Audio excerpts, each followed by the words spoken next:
Up next on News 4, the big party for the Devils will take you to the victory celebration that may just be a farewell party. Also, airports on alert after a Unabomber threat and what could be a major medical breakthrough in the fight against Alzheimer's. Next. Next on News 4, do Simpson prosecutors have a surprise up their sleeve? A mysterious motion in court triggers speculation of a new witness. We'll have the latest from Los Angeles. Also, the man who has a lot of explaining to do, Hugh Grant's tearful phone call to his girlfriend. Then breaking news about efforts to stop a New Jersey transit strike. News 4 in 30 seconds. You're watching WNBC for New York. And now, Chuck Scarborough, Sue Simmons, Al Roker, and Len Berman. This is News for New York at 11. And good evening. Chuck is off tonight. I'm Carol Jenkins. The Devils fans have their due, a sweet Stanley Cup celebration. Victory bash fit for champions tonight, and even talk of the team leaving New Jersey couldn't cloud the fact that the Devils are hockey's best. After parading past thousands of cheering fans, proud players with their loved ones by their sides blissfully hoisted Lord Stanley's Cup once again. The joyful evening was capped off with sky-brightening fireworks, a signal to the world that the Cup's home is now the Brendan Byrne Arena. And that's where New Jersey reporter Ben Farnsworth is right now. Ben? Sue, it was some party with the fireworks, a motorcade, even a helicopter arrival of hockey's trophy. But this Stanley Cup celebration could be the last gathering of New Jersey Devils fans if they decide to leave the state and go to Nashville. It was a beautiful night with some clouds on the horizon. It was New Jersey's first championship celebration. Devils players rode their victorious season around the arena where they won it all. Adoring fans lined the motorcade route to see and touch the players. How thrilling is it to be here? It's excellent. This is great. But their hearts were breaking too. Talk of the future of the team filled the air everywhere. As they raised the banner proclaiming their pride, the thought of the Devils moving to Nashville was almost too much to bear. I'm glad they won the Stanley Cup, but they shouldn't go to Nashville. What do you think? Devils, number one, they deserve to win the Cup. Game 4 was great, and they deserve to stay in New Jersey. Nashville is out. We talked to owner John McMullen as he rode through the crowd, but he refused to be distracted from the celebration. He deflected our questions like a slap shot. They really want you to stay, I guess, huh? I hope so. I hope so. How are the negotiations going? We're not going to discuss them today. The players feel as though they are in the penalty box too. Many told me they don't want to leave here where they found family and friends. What do you think of the crowd? That's great. You know, they show up a lot of people. It's just unbelievable. What about the possibility of going to Nashville? Does it bother you? A little bit. You know, I think people deserve a lot better than that around here. You know, they've been really supportive to us, and I just hope they're gonna change their mind or whatever. What would you rather? Would you rather stay here? Well, yeah, for sure. Who looked the best? Roder! Oh, really? He should have won. MVP. Christine Todd Whitman added more color to her wardrobe, and fans made memories they will never forget. No matter where the Devils go next, the Stanley Cup came to New Jersey. So, when the negotiations are over, these Devils fans may be left with an empty feeling, but for tonight, their Stanley Cup runneth over. I'm Ben Farnsworth, live at the Meadowlands. Sue? Ben, thank you. Devils officials have announced they are terminating their lease 1 week from tomorrow, July 6th. The New Jersey Sports Authority has asked for a restraining order to stop them. Major security efforts to stop a threatened attack by the Unabomber underway tonight. California's 6 major airports are all on high alert after a letter from a serial bomber claimed a plane from Los Angeles would be attacked in the next few days. Tiwa Chang has that, plus a look at what's happening at our airports. Kennedy International Airport, 8:30 p.m. Passengers rushed to catch the last flight of the day to Los Angeles, where the Unabomber has promised to blow up a plane. Are you nervous about flying in? I am in the back of my mind, yeah. I'm a little scared, but I've got to go. I've got to go for work, so I have no choice. But he gave a specific threat that he would bomb something in L.A. Tonight? No, in the next 6 days.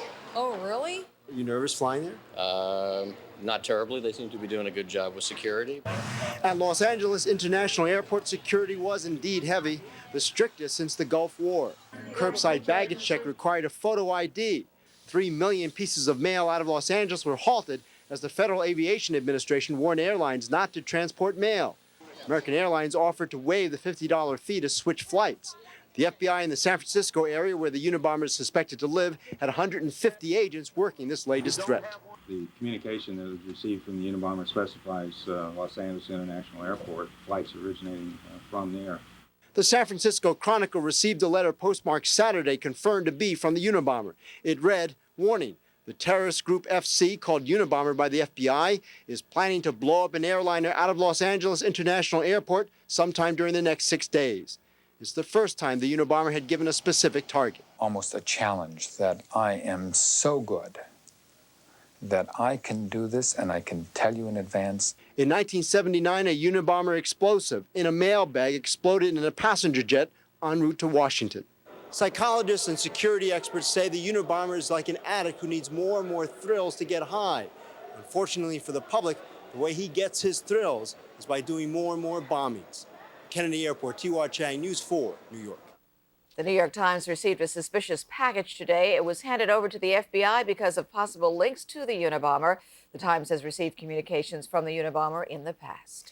An update on that package device that sent 3 bullets into a Queens teenager yesterday. Police say it's probably connected to 3 other incidents over the past 13 years. The latest incident in Queens sent 18-year-old Stephanie Gaffney, who was 8 months pregnant, to Queens Hospital, where she remains in labor tonight. Police say the package Gaffney opened was not a bomb, but just as deadly. They have in fact been described as a mechanical zip gun. They are a device that's intended to, when activated, discharge a round or several rounds. Gaffney remains under observation at Jamaica Hospital. The union representing New Jersey transit engineers has called off an illegal strike set to begin on Friday night. The Brotherhood of Locomotive Engineers agreed to call off the strike after a day of negotiations in Washington. The union says it's showing good faith in asking its members to comply with the judge's restraining order against a strike, but there's still no resolution of the contract dispute. The search for an elderly Teaneck couple is over, but the story does not have a happy ending. That tops our news from around the region tonight. 74-year-old Edward and 70-year-old Audrey Curvin were last seen alive earlier this month in Saranac Lake in the Adirondacks. Now their bodies have been found in their crumpled car in the woods off Interstate 87. They apparently died in a car accident. There is a new danger from deer ticks in Westchester and Putnam counties tonight. Some are not only carrying Lyme disease, but a new bacteria called Ehrlichia. The symptoms include high fever and aches and pains and can be treated with antibiotics. A Brooklyn patrol officer is under arrest tonight. 28-year-old Gerard Rutolo is charged with sexually molesting a 13-year-old girl several times. Police say he's been suspended without pay. The principal of Washington Irving High School in Manhattan has been demoted to assistant principal. Robert Durkin is accused of graduating unqualified students. New Jersey Governor Christie Whitman signed a maternity bill today. It requires insurance companies to provide a minimum of 48 hours of post-delivery hospital care for mothers and their babies. And coming up next on News 4 at 11, do prosecutors in the Simpson case have a bombshell up their sleeve? A mystery motion in court triggers speculation about a mystery witness. We've got the latest from Los Angeles. Plus word of a major medical breakthrough in detecting Alzheimer's. Also, Hugh Grant's desperate phone call to his girlfriend following his arrest, and then the straw takes his cuts. Len with all of the sports. Coming up, we'll be right back. A big mystery tonight in the O.J. Simpson trial. Do prosecutors have a surprise witness up their sleeves? They have something going on. They asked for and got special permission from Judge Ito because of it. Michelle Dabney Perez has our late report from Los Angeles. Simple this way. Prosecutors won't say what the new leads are, but the late-breaking developments had state attorneys asking for more time. Because we should have these things resolved by tomorrow morning. They're very late-breaking, and the investigative efforts will be determinative. Judge Ito did grant prosecutors a one-day delay. The state also won the judge's favor to show O.J. Simpson's mugshot to jurors in order to compare his hair then with strands found at the crime scene. The defense argued the choice in pictures was potentially prejudicial. With respect to the use of the booking photo, it's a fair depiction of the defendant. I'll show the court the photograph, but what are we supposed to do? Show him carrying the football over the, this is a fair depiction of the defendant with his hair, and the hair is the important thing here. The defense claims if Simpson's hair was found at the crime scene, blankets could have been the source of that contamination. Although not as precise as DNA or fingerprint evidence, hair and fiber evidence is another important link in the circumstantial chain of evidence which the prosecution hopes will convince this jury of O.J. Simpson's guilt. The big link between Simpson and the crime scene could come tomorrow as hair and fiber test results are revealed to the jury. In Los Angeles, Michelle Dabney-Perez, News 4, New York. Also today, Judge Ito became exasperated with that argument over pictures and the delay it was causing. He told the lawyers he wanted to finish this case, quote, in this lifetime. Actor Hugh Grant reportedly made a tearful phone call to his girlfriend to say I'm sorry over his arrest with a prostitute in Los Angeles. Estee Lauder model Elizabeth Hurley had no comment for the press today, but reportedly cut Grant short when he called to apologize.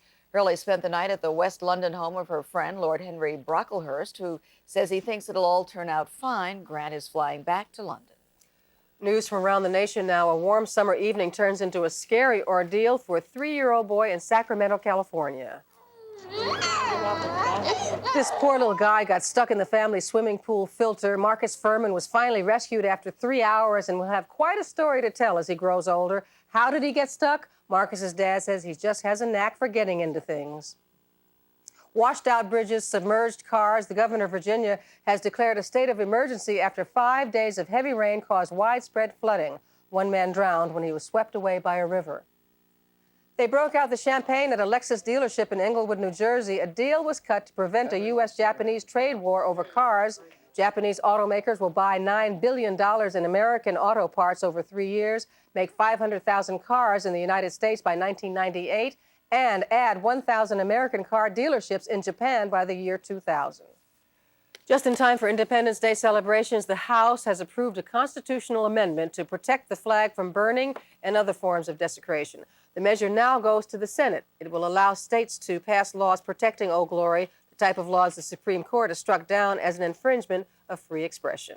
Actor Christopher Reeve has begun his rehabilitation in a New Jersey hospital. Reeve was moved to the Kessler Institute in West Orange this morning.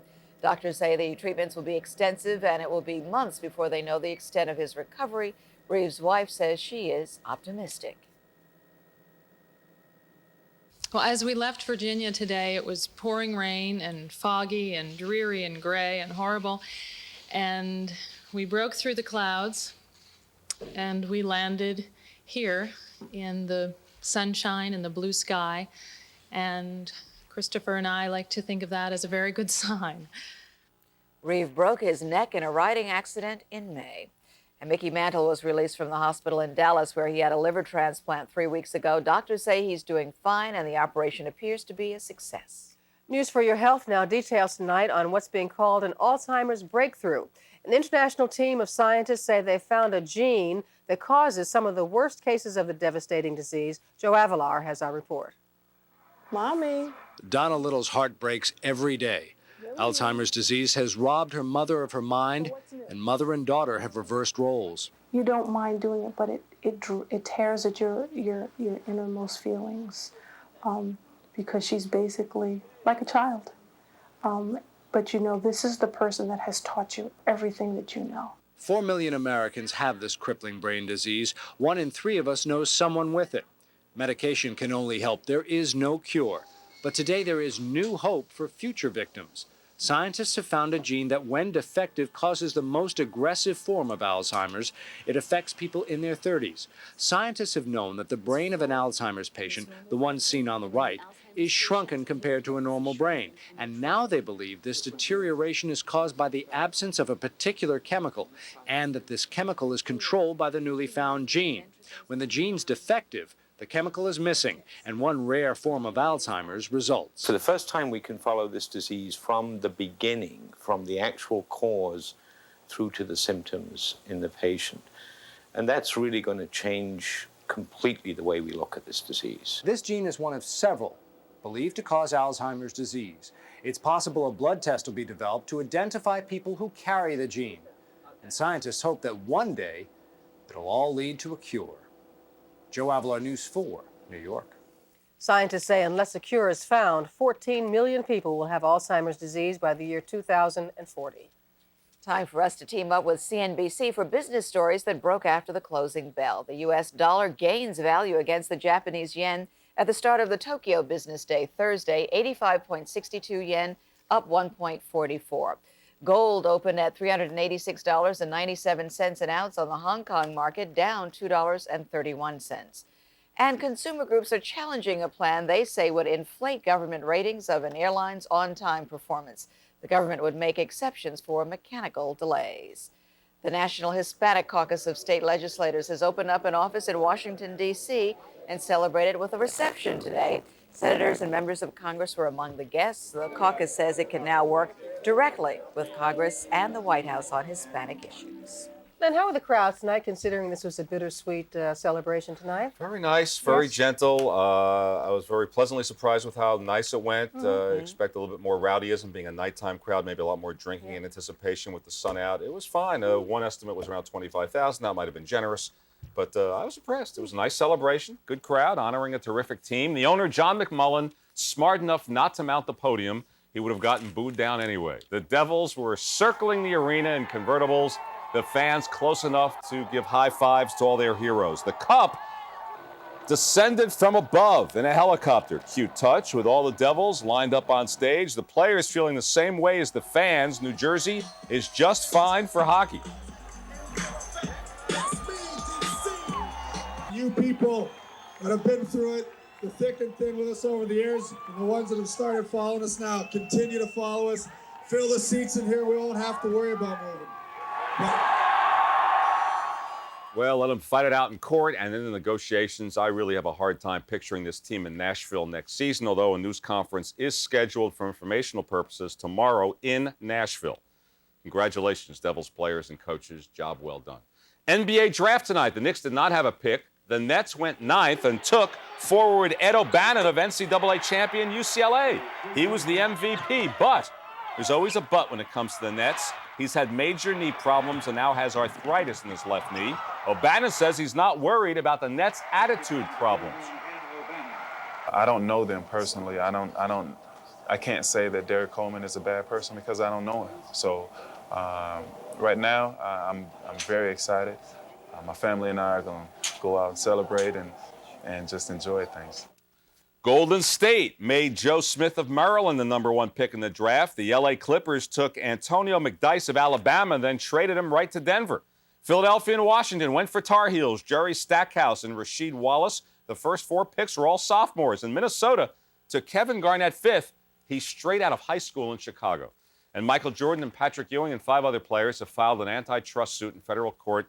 They're trying to overturn the NBA salary cap. On and on it goes. The Yankees and Tigers up at the stadium this afternoon. It's Travis Fryman for Detroit with the hit off Jack McDowell, who didn't have it today. A 5-run Tigers second, and that's all they needed against the Yanks. Fryman was 4 for 4. David Wells, the Tiger winner, although Russ Davis, look at this shot, deep to left center and gone for Davis, his first major league home run.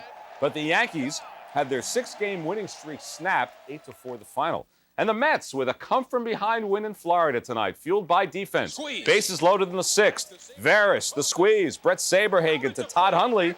That got the second out of the inning. Next up was Chuck Carr. He also bunts, a drag bunt. Rico Bronya to a sprinting Saberhagen. Got him. End of rally. The Mets trailed at that point 3-1. They exploded in the 8th. Chris Jones, a 3-run shot to cap a 5-run inning.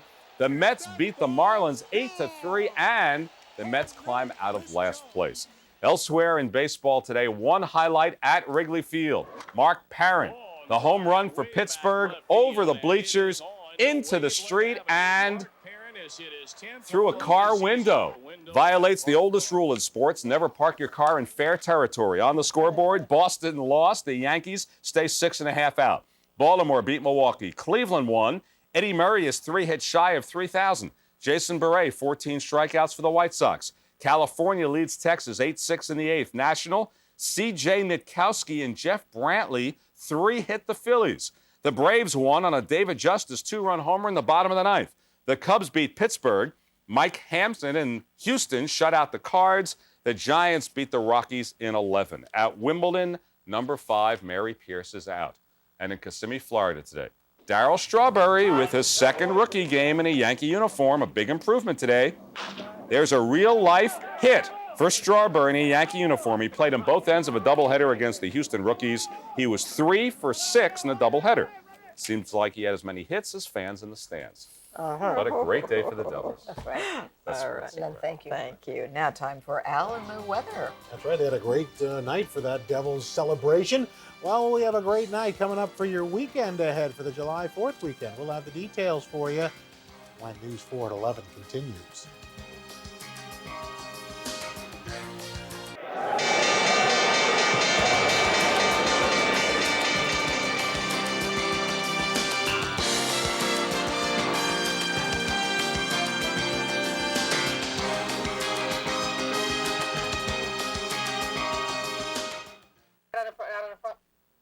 Well, top fashion model Claudia Schiffer is promoting a new book about her life. As fans waiting outside, the supermodel arrived at a London department store. Inside the store, one of the world's highest paid models posed with book and signed copies for fans. The book, called Memories, is filled with pictures of Schiffer and offers insights into her personal relationships. We want insight into a sunny weekend is what we want. No, we want insights into his personal relationships. Oh, you want insights into the weather. Yeah, what you want. that's how I said. That's right. At this rate. Yeah, anyway, let's take a look. Show you what's going on right now. That Carol, what a little zany. 61 degrees and clear skies. And as we check out the rest of our statistics, southerly winds at 7. Relative humidity 80%, a steady barometer, high for the day, 74, low 54, no precipitation. Our neighborhood weather network. Let's go to Lyndhurst High School in Lyndhurst, New Jersey. 62 right now, southwesterly winds 2 miles per hour. Relative humidity up there at 88%. Around our tri-state region, temperatures are also in that same range, upper 50s to low 60s. Seagate 62, Woodbridge same temperature. Colts Neck 55, up in Spring Valley a temperature of 58 degrees. On the satellite view, big area of high pressure is dominating, so not a bad night tonight. Clear skies, comfortable conditions, mid to upper 50s for the overnight lows. We do have a system working in its way from the west, and so partly sunny tomorrow, thickening clouds on Friday, and a threat of showers again over the weekend. The jet stream, the band of air 20,000 feet above the Earth's surface, way up to the north, and so we don't really have any steering winds, so that high pressure will hang tough for about 24 hours, but then by the weekend, again, because there are no steering conditions, a big storm out west will meander its way toward us, giving us the threat of showers and thunderstorms off and on both Saturday and Sunday, but July 4th is looking better. So for tonight, fair skies, mid-50s north and west to about 60 here in town for the overnight low. Tomorrow morning, look for partly sunny skies. Temperatures will be in the mid-60s to the upper 60-degree ranges. Your boat and beach forecast, winds southeasterly 10 to 15 knots. Water temperature about 62 to 66 degrees. And as far as your 5 days ahead, for tomorrow, look for 77 degrees and partly sunny. Partly cloudy on Friday with thickening clouds, a high of 80. Saturday and Sunday, variably cloudy skies. Chance of some showers or thunderstorms during the day, but again, I still would keep those outdoor plans scheduled. Do that even if it's a downpour. You tell us to keep them scheduled. I would tell. No, like Carol will tell you. I told her last weekend. And that's what happened. We were hiding out under the trees, There you know, go. And sprinkles. she got her pool party in. Anyway, time now to salute the folks who do something to make life better around here. Tonight, we salute the Billups family, otherwise known as the Brooklyn Kids.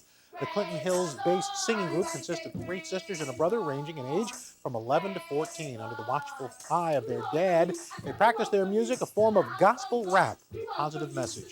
The kids have been singing for 5 years, perform at schools, churches, and youth organizations. See, they know about the power of positive thinking. We thank the Billups family for doing something to make life around here a little bit better around here. And if you know someone who deserves a salute, write to us at Do Something for New York. Box 444, New York, New York, 10185. You've got to believe. All right. Thank you, Al. Yeah. More positive thinking. Up next on News 4, the $22 million lotto drawing. And then a heavyweight birth. A new baby elephant shows up, or is born.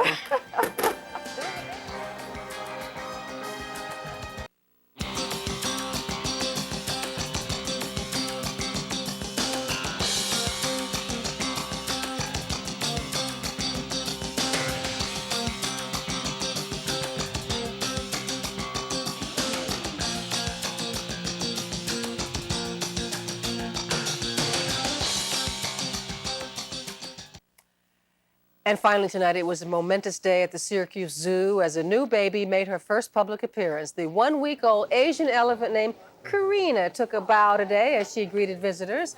The Asian elephant is an endangered species, so zoo officials are overjoyed with her. She reported healthy, thriving, and developing normally. Cute little thing, isn't she? Adorable. If she wasn't, where's she from? Asia. If she wasn't from Asia, she'd be Karina. Thank you for watching. Good night.